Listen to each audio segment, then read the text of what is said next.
Good evening, Stonegate audience. I hope you all are doing great this evening. This is Bill Griesmer, managing member of Stonegate Capital. I really hope you are doing great this evening. One of the things I like to do is share with people when I go to an event or when I'm learning new things. That's become one of my catchphrases, always be improving. So just this past weekend, I went to the Scott Carson and We Close Notes Note Mastermind.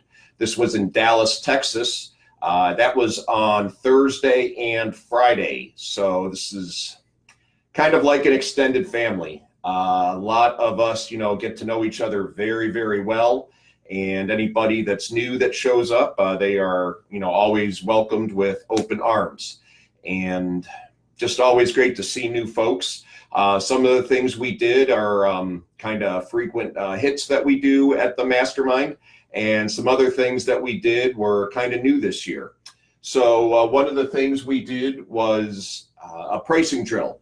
And so what Scott, or another speaker, actually, we had some guests this year, this Mastermind, I should say, not this year, but put out like some information about an asset along with some of the information that you collected about it when you were doing your due diligence, the fair market value of it, the rent value of it, the unpaid balance, the payment, and you try to put together this information to put together your own bid. And everybody puts a bid on a piece of paper, and you have to have it in by the deadline. And then you kind of announce a winner. And who's ever the closest to that bid is the quote unquote winner there. And then the owner of the bid, the one who won the bid, whose case study it is, goes through and talks about that's what actually happened on this one. Okay, yeah, I did this and then this happened and, we ended up doing this. And so it's both a good pricing exercise, but then it's also a good problem solving exercise. And kind of one of my big takeaways was there are different ways to go about making a bid. And really, on the vast majority of the assets, there wasn't a huge spread between the lowest bid and then the highest bid. So it's probably not worth generally, you want to be obviously careful with your bids, but especially when you're submitting an initial preliminary indicative bid, you don't want to get too crazy and too wrapped around the axle when you're doing that. So if you do get hung up on a bid, you want to get over it. We also talked a little bit about realtors. Working with realtors is a very important thing in note investing because we're after trying to make sure that we've got a really good value on that asset that we're looking at, that we're performing due diligence on.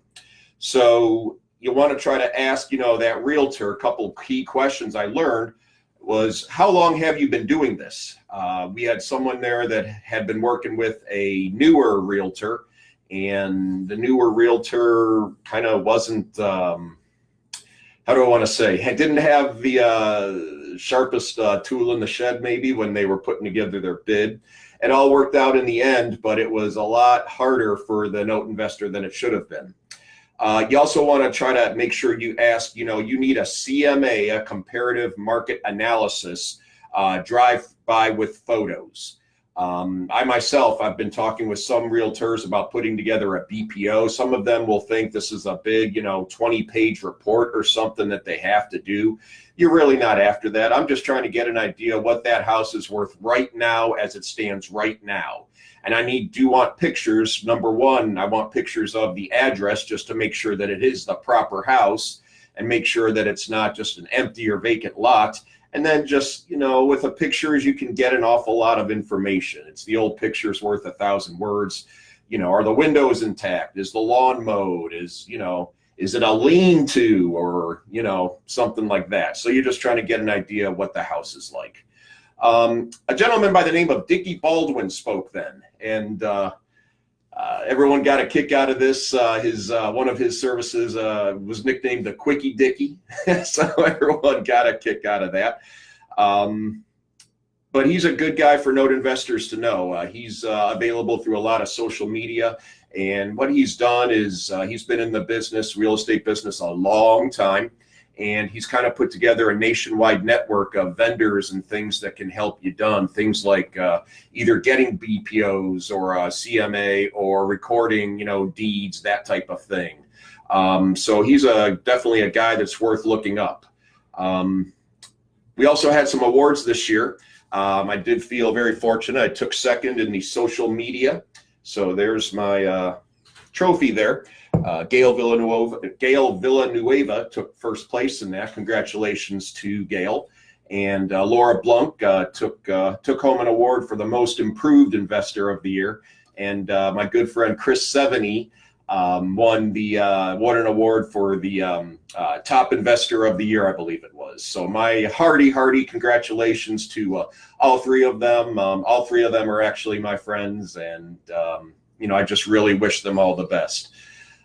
That's one thing. Another thing I'll say about this mastermind is I've had a number of people say to me, "Oh, wow, Bill, you're doing your videos, you're doing great, you're so inspiring." It works the other way as well. All my friends, probably at one time or another, you all help inspire me and keep me going. So, there's power in numbers. There's, it's good to run with a good pack. Another thing that, this is very basic, but always really important is, your real estate, you want to treat it like a business. And I'm going to talk a little bit more about this in a little bit with my personal thoughts. But, it's not a hobby. And if you treat it like a hobby, it's very likely to just become something like, oh, yeah, I'll get to that when I get there. Or, oh, yeah, I got that tape. I'll get to that, tomorrow. Oh, well, if tomorrow rolled around, I got, held up doing something, I'll get to it next week. By that point, it might not even be worth getting to. So you got to treat this as a business, and you have to hold yourself accountable. Like I said, this kind of got me onto some other tangents I'm going to talk about in a little bit. At the same time, you don't get into this business just to do one single note. If you do that, you're going to waste too much time looking for the quote perfect deal. The perfect deal, folks, it really does not exist. And believe me, I've looked long and hard for that. So it's really much more of a numbers game. And one of the ways about that, one of the things to consider is you try to, again, reverse engineer to where you want to be. How much do you want to earn? Okay, then how many assets do you have to buy? Okay, then how many bids do you have to do in order to buy that many assets? So you're just working your way backward. And then that gets back down to really just the day-to-day, daily grind, and making sure that you get your work done, making sure that you are doing what you need to do to succeed. One of the things that Scott did this year is he brought in some other professionals, a gentleman by the name of Mike Jordan and then Jason Bible. These two gentlemen, Mike works up in the Michigan and Detroit area, and then Jason down in the Houston and Texas area, respectively. Both just high quality, really smart guys. I really liked both of them. I got a lot out of hearing them speak because, they're not quote unquote note guys, but they are real estate investment professionals. So, you do speak some of the same language, and it was just really interesting to hear their perspective. Gentleman by the name of Franco Barile, Barile, I think is the proper pronunciation. I really hope I got that right, Franco. Please forgive me if I didn't. He's my attorney. He actually lives here in Ohio, and he's done a couple of services on different notes for us. I mean, the chance to hear him speak about some of the differences in different states, let's face it, you want to try to avoid paying an attorney by the hour. And to hear him, be up on stage there for, it was up there an hour or so. It was really helpful. And then the same we had Shantae Duffy, who's, I guess she's running the show. I don't know exactly what her title is, but she kind of runs the show at Madison Management, which is one of the top note investing servicing companies in the country. And she can be a hard lady to get a hold of, but she's fantastic at what she does. And she really provided some good information about just servicing and what to expect and what not to expect. And, I've been doing this long enough. A lot of it starts to become second nature, but you can't ever forget the basics. Okay. And, even little things like one of the things she said was email is the best way to get me. It occurred to me a lot of times when I've tried to get her, I tried to call, and that was probably the wrong thing to do. So you see what I mean? That was just a little throwaway line, but it's something that could help me down the road. So another thing we talked about then is raising money. And but again, the biggest thing is just, being in the group. And the next 2 days then, on Saturday and Sunday, was the QuestExpo itself. And boy, that was a big event. I don't know exactly what their attendance ended up being, but I do know that they sold more than 500 tickets, and that was not including any walk-ups at the last minute. So I don't know, I would highly expect that they probably had at least 400 people there. They had a lot of vendors. This was more than just note investors. This is really any type of business people that were there. And one of the fantastic things was the opportunity to just introduce yourself to some of the speakers and, get your picture taken with them and that kind of thing. I did that myself. I'll probably be posting that on Facebook sometime soon. Couple of the nuggets from some of the speakers. They had a panel about from employee to entrepreneur. And they had, 5 really smart guys up there, including 2 attorneys from Ohio, Jeff Watson and John Heyer, both of whom I know at least a little bit. And, this was 5 very successful people.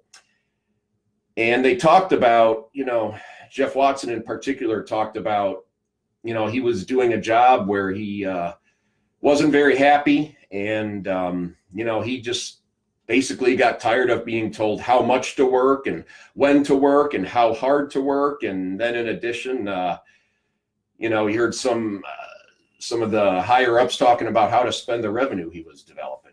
And I can relate to some of that, there kind of comes a line in the sand where you say, maybe it's like Popeye, that's all I can stands. I can't stands no more. Anyway, it just reminded me of myself a little bit. And again, these are 5 people, all of which who have turned out to be very successful. So it was more than just that. They also gave some very simple, very practical tips. If you're considering going a full-time entrepreneur, you want to keep your debt low. You want to try to keep your lifestyle on the modest side. I think I got this covered. My car just hit 140,000 miles, still going strong. No plans to get rid of it. Why would I? Try to make yourself a 6-month plan of where your income is going to come from for the next 6 months. And, or if you're just going to live off savings, do you have other savings for after that? And you want to consider the worst case scenario. As one speaker put it, where does this train run off the tracks? So another nugget I got from that is, real estate, it's a proven model of business. It has worked for a lot of people over time. And this is part of the reason there's actually a physical therapy business idea, actually 2 of them, as a matter of fact, that I have in the back of my mind, and I actually have some writing about it. And I actually spoke with an attorney once about it, but, I'm not pursuing that right now because those are very much up in the air. It's never been done before. It's something I still might look into doing, but I'm trying to do something a little more established where, I've got a little bit more of a roadmap. I'm new to business, and maybe after I get even more experience in business, I'll even come back to that, loop around and come back to that. But for right now, I didn't want to try to do something brand new, a type of business that had never been done, and a type of business I haven't done before. Another thing they said was you are the average of the top 5 people that you hang around with. I thought that was interesting. And then another thing they really talked about was the need to focus and specialize. And this really hit home for me. I am pretty proud of myself. I have managed to do that, focus and specialize. I'm just focused on note investing right now. For example, Vina Jones-Cox, who runs the IRA here in Columbus, she had a wholesaling class just finished up not too long ago, I believe within the last month or so. And Vina's a fantastic teacher. I have nothing but great things to say about her. And the way she designed the class, it really got me thinking,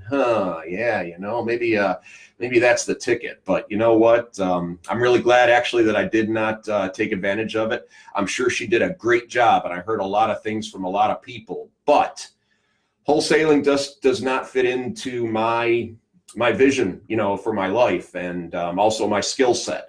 I do think most people can learn almost anything, but it would be a much longer, much steeper climb for me to get there with that. Scott Carson spoke. Don't know what else there is to say about Scott. He was like a shot of Red Bull for the entire crowd there, and he put up a presentation that was both very educational, but then also very entertaining. It was based on Back to the Future movies and Doc Brown, Great Scott. So, and then there was another panel about SDIRAs and entities, and again, an opportunity to listen to some very qualified, expensive attorneys. It's something I do suggest people take advantage of whenever they can. If one of the nuggets they said is if your IRA partners with someone and then that partner goes on to do something, you might as well consider that your IRA did that as well. And if that partner is doing something that's going to make your IRA ineligible, I believe the term is, or it can make it null and void, you can end up losing about half the value of that IRA. So be very, very, very careful with those IRA dollars. They are not easily replaced. And then the other thing is, even some very successful, really smart people are up on the stage and, they disagreed on some things. And I guess my big takeaway from that was then, if you, me, anybody has a specific question, it's worth your time and expense to probably talk to an attorney about it. I think that's how people get into trouble is they said, well, this attorney told so-and-so that, that's how it worked. Well, that might have been in that state for that person based on his circumstances. But let's face it, every single person is different. So that's how I think a lot of misinformation gets spread. And, from my end, I will probably be consulting SEC attorney Jillian Sidoti sometime in the next week or two, actually, for that reason. And then I'd had the opportunity to meet with a gentleman by the name of John Barnes, who was a CEO of a self-storage company in Texas.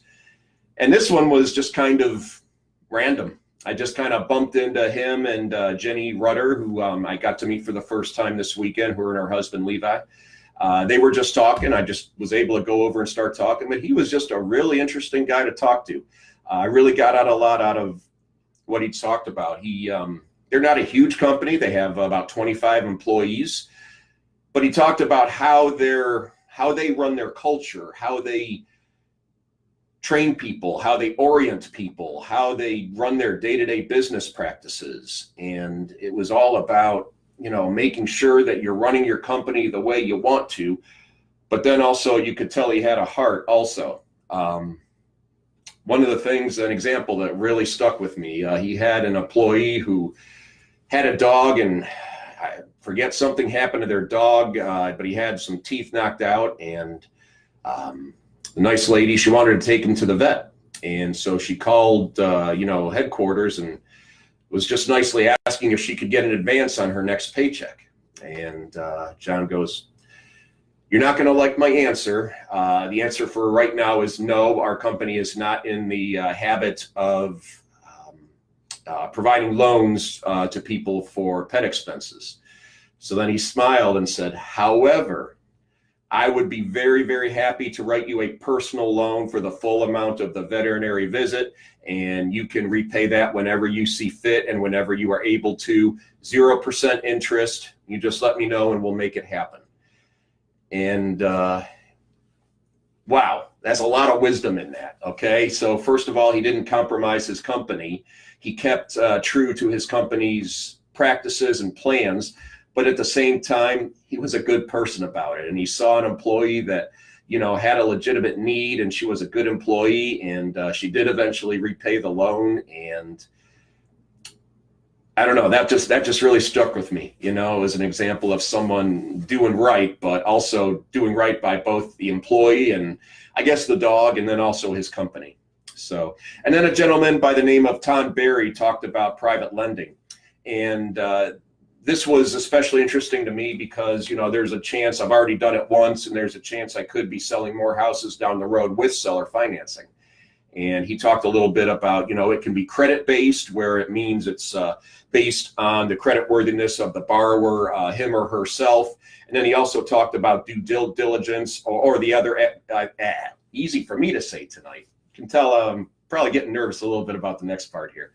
The other avenue that you can pursue is asset based. And that means that you're looking at the deal based on the worthiness of the entire deal, on the merits of the deal itself. So, and then Eddie Speed talked a little bit about being a deal architect with seller financing. I've heard that before, since I'm also a note school student, but it's always interesting to hear smart people think. So that's a wrap up of the Note Expo. The other thing I'm going to talk about, and this is probably a little more personal, so people will either I was even thinking people are either going to love this part or they're going to hate it and say, man, this guy, you got to get him a counselor or something. He doesn't need to be on there for this. But this kind of does have a lot to do with business. And, I was on the plane ride home, and then I had all of yesterday to think about this. And this was kind of my thought process I came through is, I just went over some of these key points and bullets and such, and it's easy to get carried away with that type of thing. And it's easy to get carried away with emotion. I really encourage everyone to always, whenever you're in doubt, try to think back to who you are and what you want to happen. What is the vision for your life? I saw an interview with Gary Vaynerchuk, and, one of the things he said, he just absolutely loves what he does. And, he made the quote that, so when I go to a meeting, it's like me going to, like an NFL game or something. I don't look at it as work at all.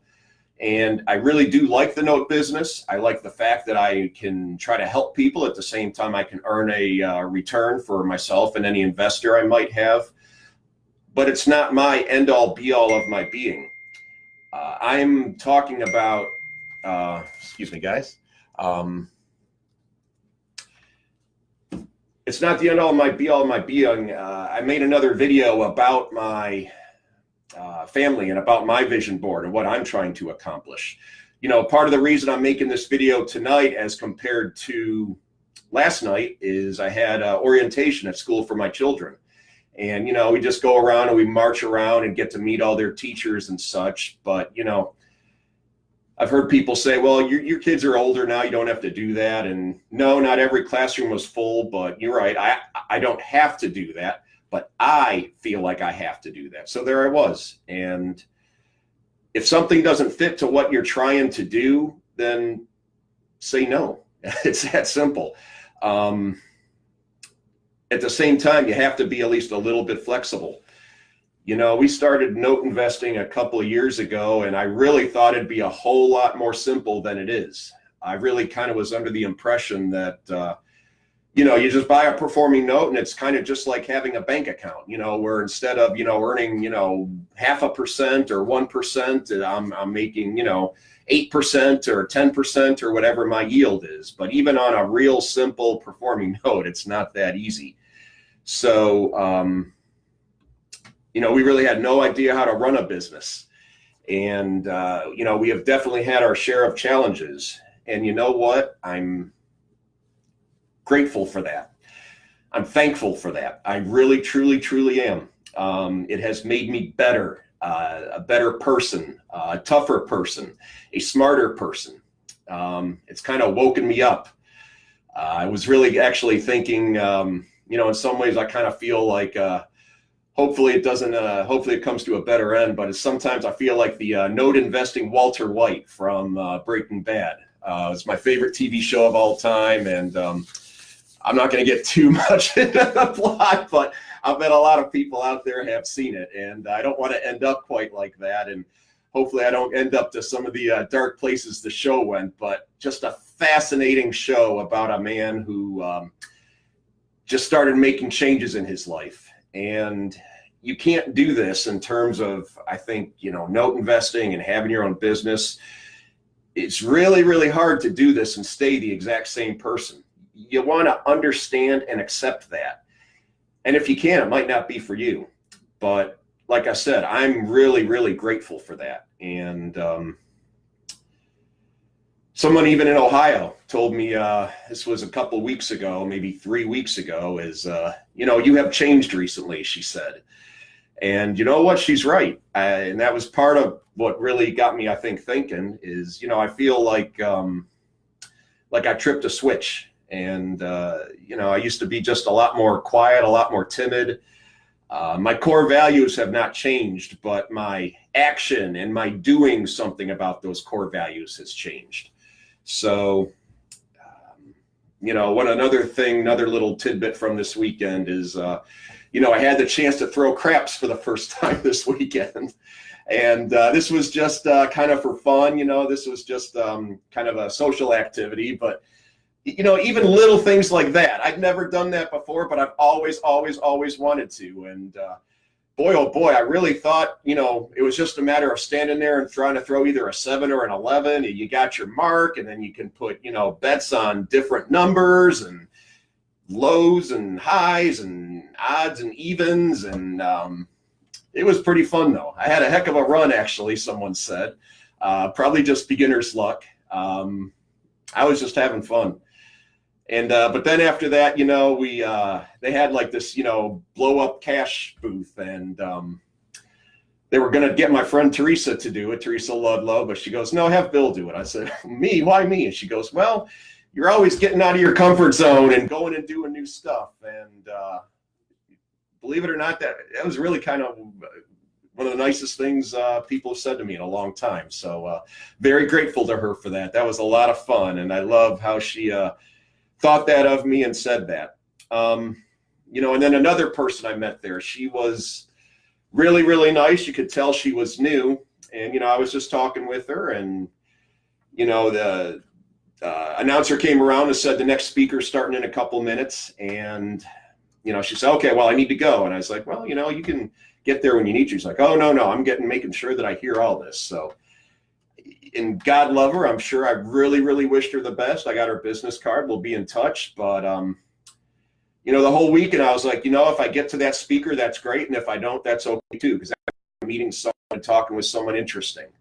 And, that used to be me up at the front of the room, probably trying to scribble and get every single word that speaker said, and thinking that, those were like the 10 commandments of, from on high. And I'm not putting any speakers down. Like I said, there were a lot of really, really good ones. And, but, you also try to come to realize sometimes you end up where you are where you should be. And even if it's not where everyone else is. And that's just a good way to look at that also.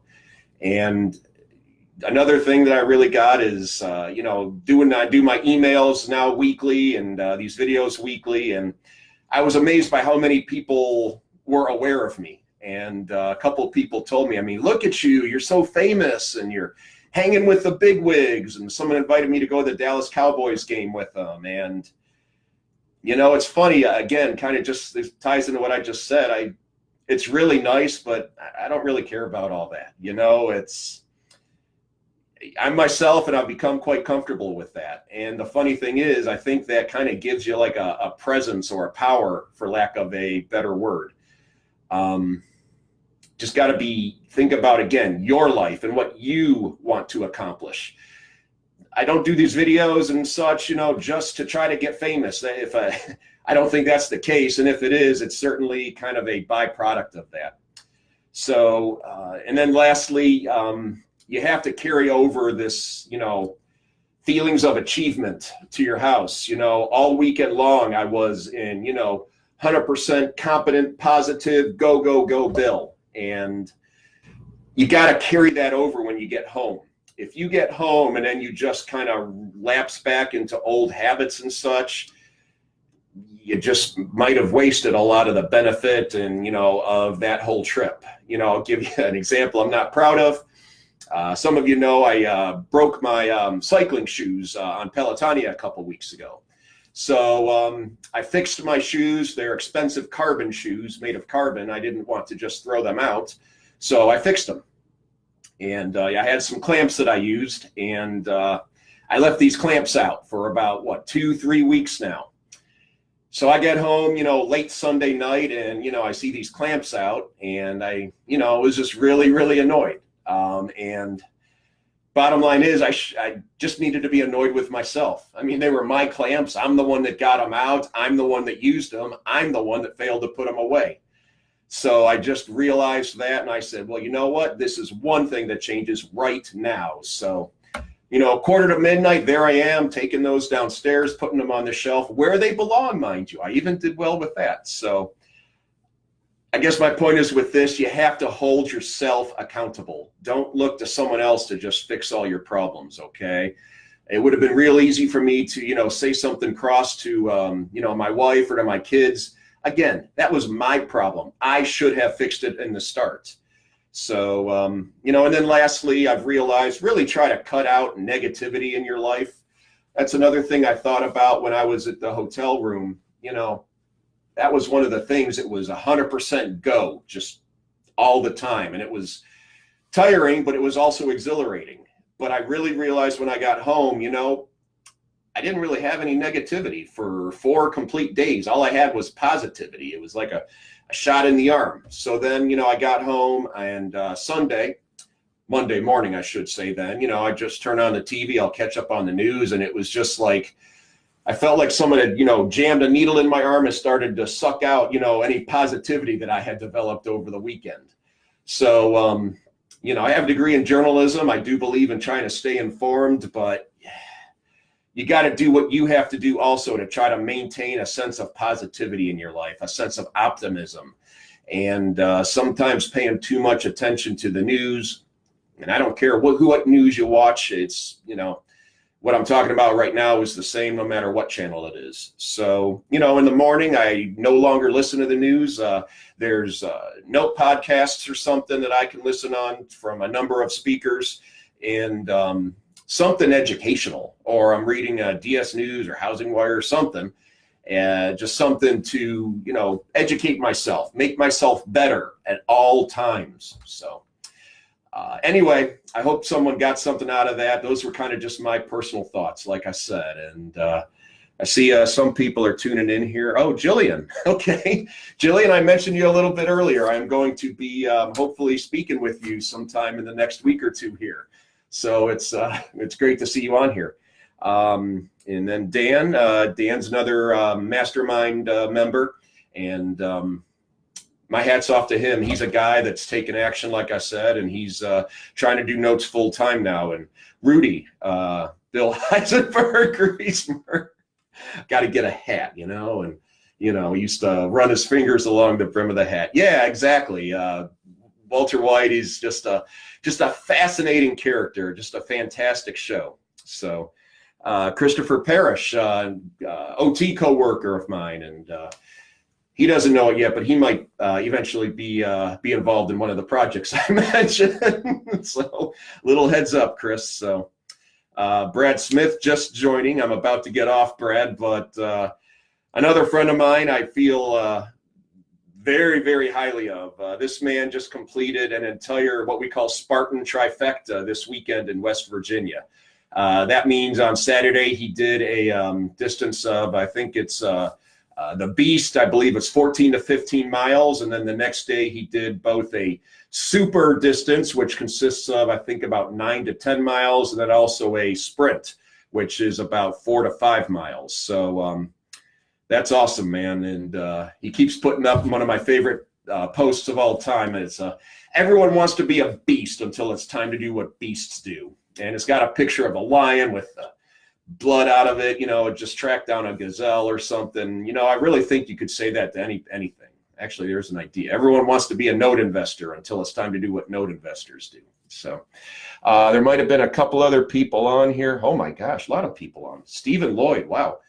Stephen Lloyd's successful real estate investor from Philadelphia. I had the blessing to go to his Mastermind a couple weeks ago. So, and John and Karen's another PT worker. So I'm sorry, I'm getting off on a tangent here. Everyone that is listening, by all means, thank you very, very much for listening.